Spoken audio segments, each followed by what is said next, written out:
Hello mga kapatid, so I just want to share with you a part 2 of Penang Stream Hike Adventure na masaya. So this time, syempre maliligo na tayo. So kahit meron, syempre huwag natin palampasin yung nature. So kaya nga, pumunta tayo dito para mag-enjoy.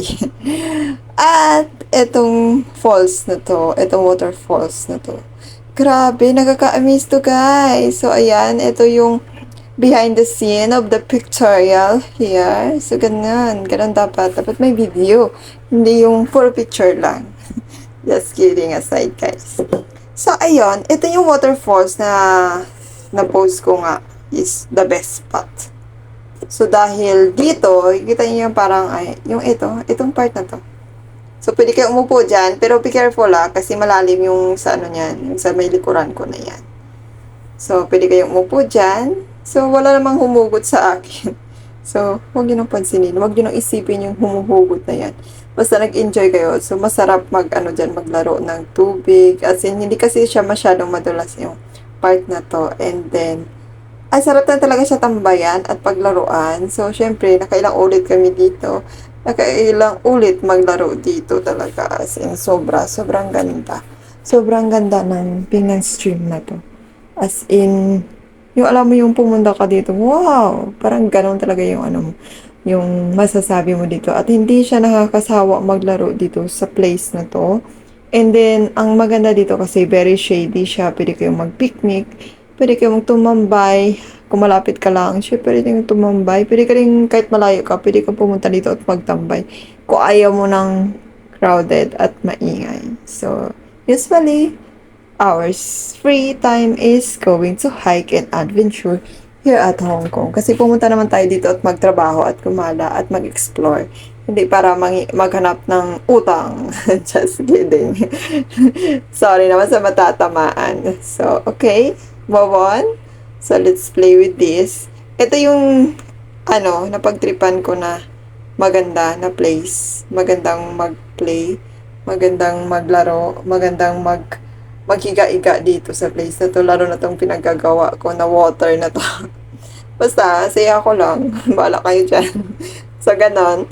And then, dito sa Penang Stream na to is, madami siyang falls. Yung maliliit-liit lang. Then, may mahabang falls din. Pero, super ganda niya. Tapos, ang linis. Ang linis ng tubig dito as in. And then, so, napanood ko kasi sa YT, may napanood akong parang madumi siya. Pero, eto, nung napunta kami dito, as in, ang linaw ng tubig. So, maybe siguro kasi umulan na malakas, nagdaan na yung bagyo. So, maganda na naman yung water. Pero, huwag kayong pumunta na may bagyo dito, guys. Hindi nyo kasi kayo makadaan dito. Kasi, syempre, babahain kayo. So, pumunta kayo nung walang ulan. So, kasi shady naman siya. At magandang magpunta dito sa place na to kapag maaraw. So, ayun. So, samantalahin nyo maligo. Maligo kasi libre yung tubig. Just kidding. So, ayun. Ito yung kasama ko dito, si Ate Jen at si Jikay. Si Jessa. Tatlo lang kasi kami dito. Pwede kayo mag-slide dito, pero be careful kasi wag naman yung masubsob ka. Ako talaga inaadod ako na ng tubig. Pero syempre, mawakawak ko sa gilid Ayan. Diba? Parang maghawak ka sa gilid. Kasi para malakas kaya ang tubig dyan. Kasi kapag umubo ka doon, syempre naharangan mo yung tubig. Hindi, rin ka ng tubig So, ayun, talaga, trip ko to. Bahala kayo dyan.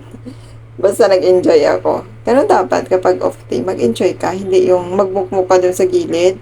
Tapos, yung pag-upo kasi sa gilid ng kalsada, for me kasi, is very dangerous. Madami namang park dito na pwede kayong magtambay at umupo.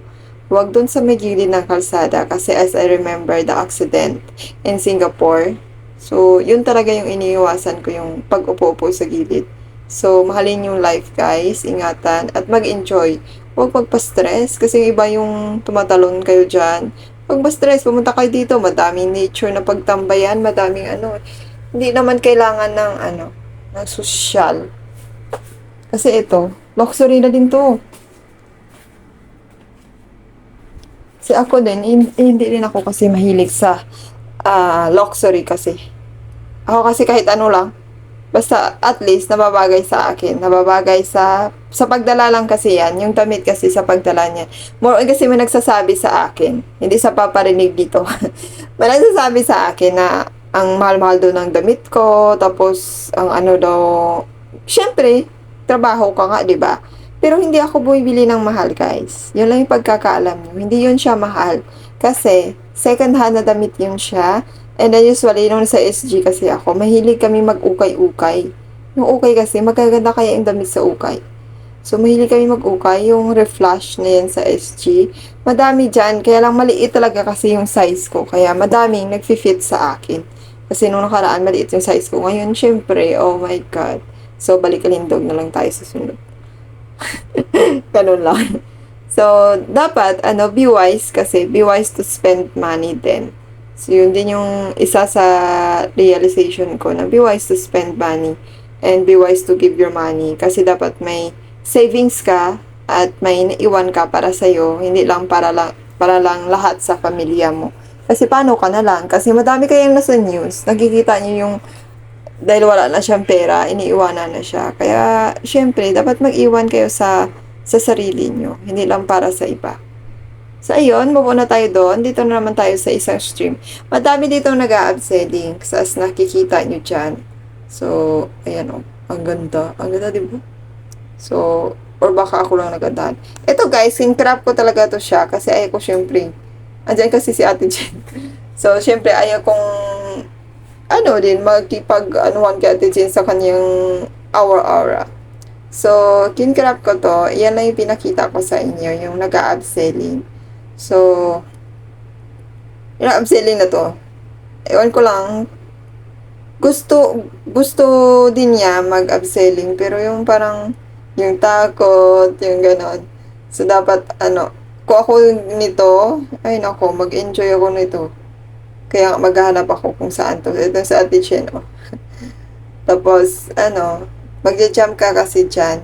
So, ang tagal kaya niya na magtalon. Kasi siguro na kinabahan or natakot. And then, kapag nag-upselling kasi kayo, mag-proper attire. Hindi yung nakapajama. Nakapajama kasi siya, oh. So, hindi sanang baba siya. So, for the safety lang din. Kasi kahit may helmet ka dyan, for the safety. Huwag yung pajamas. For the safety. So, ayun, move on na tayo guys. Dito kasi sa HK, madami kayong mapuntahan, madami kayong, hindi na kayo syempre, magsispend kayo pera kasi pamasahe. Pero syempre yung shopping. For me kasi shopping, dati sa SG ako, maroon din ako shopping. shopping galore, ganun. Pero ngayon, siguro naging matured na ako by age. Lagpas na tayo sa kalendaryo eh. So, pag lagpas na sa kalendaryo, so alam nyo na, pag mature na din tayo, huwag tayo isip bata, uy. Just kidding. And, so, syempre, mas gusto ko yung nature. As in, before naman sa SG ako, nag-explore ako sa mga hiking place, sa mga park. So, doon kasi hindi naman masyadong malalayo. And then, kahit mag-isa ako noon, nag-hiking ako doon sa SG kasi very safe naman kasi siya doon. Then, ito si ate, ayan, nagja-jump na siya. Kasi tubig talaga din guys, yung pero may naman siya, may life jacket naman siya. So, ayan. So, ako naman it's time for me to do this, to Ara-Ara. So, ayan yung falls. So, syempre, my background is the upselling people. So, ayan. So, maganda dito yung place na to.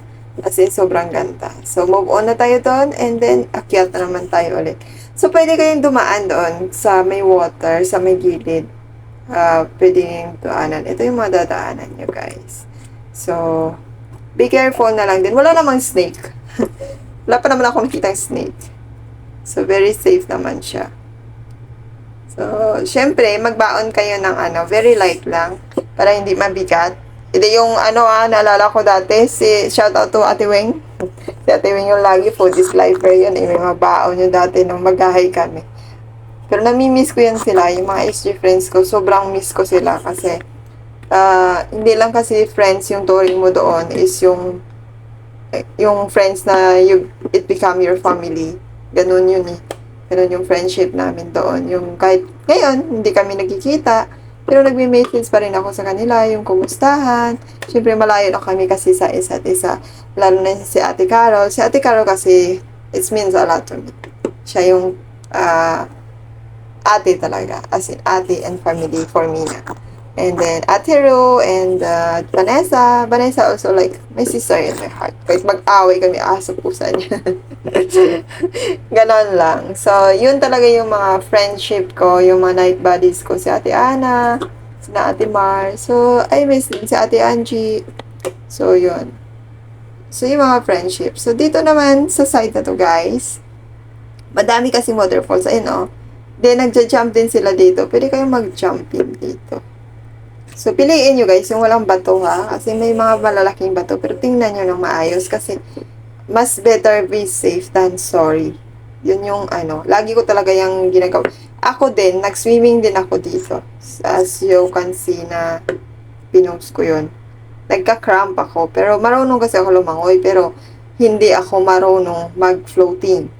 Takot kasi talaga ako mag-floating. Parang feeling ko kasi nalulunod ako pag nag-floating. So, yun. Yan pa yung hindi ko na-overcome. Maybe soon. And then, marunong ako magsisid lang. Sisid. Pero yung time na kasi, hindi ko magalaw yung paa ko. So, syempre, matangkad naman kasi ako. So, ang ginawa ko is, ginamit ko yung kamay ko and then pumunta sa gilid. And then, yun. Kasi, nowadays kasi, siguro dahil hindi na ako nag-exercise, hindi na ako nag-stretching. More on leg cramp ako. So, ito naman ay yung kanila. So, nagja-jump sila. Magsa-slide down sila dyan. And then, sa falls na to. Kaya maganda tong Pingnan stream na to eh. Kasi madami kang falls na makikita. As in, sobrang ganda niya. Yung nakaka-amaze siya tingnan. And, ang tahimik ng lugar na to. And safe din para mag-hike. Pero huwag kayong mag-jumping na wala kayong kasama. Kasi mamaya baka nalunod kayo. Or hindi, siyempre, pag walang kasama, huwag mag-jumping. Mag-picture na lang at mag-video. Pero dapat lagi may kasama kasi in case man of accident. So, may hihingi ng tulong para sa inyo. So, pag nag-solo hike, dapat yung sa safe place kayo pumunta. Hindi yung swimming. Kasi swimming, hindi nyo alam kung ano mangyayari sa inyo. Lalo na yung stream. Stream kasi napakadelikado. Yung waterfalls. Kasi waterfalls always na deep yan yung sa baba. Hindi yan siya, lalo na yung mga big falls, malalim yan siya. Hindi yan siya mababaw. So, as you can see here sa some people na to nag-abseiling, ang ganda nila tingnan. Pero gusto ko din to. Maybe soon, matry natin to. Pag naayos ko na yung leg cramp ko. So, ayun guys, kapag nag-off day kasi, ito yung talaga yung ginagawa kapag off day. So, mag-explore sa SC. Even in Singapore, gusto ko yung nag-explore. Kasi pag nag-explore ka, you can see something new for you. And then, Mother Nature, kasi nakaka-inlove talaga for me. So, nature lover talaga ako guys. So, yung negative thoughts mo, nagiging positive thoughts talaga pag nasa nature ka pumunta. So, ayan o, nagja-jumping sila, diving. Pero, huwag kayong gumaya kasi sila may mga alam nilang lumangoy or alam nilang mag-dive dyan. So, mag-ingat. Kasi, dyan sa baba na to, pwede dito kasi malalim yan dyan. Pero sa gilid, huwag kasi may bato. So, that's all for part 2 guys of Pingnan stream. So, abangan nyo yung part 3 kasi mas maganda yung view ng part 3. So, ayun lang guys. Thank you for watching. Please don't forget to like, comment, and share if nagustuhan nyo itong video. God bless you and take care always. Please respect each other and be kind always.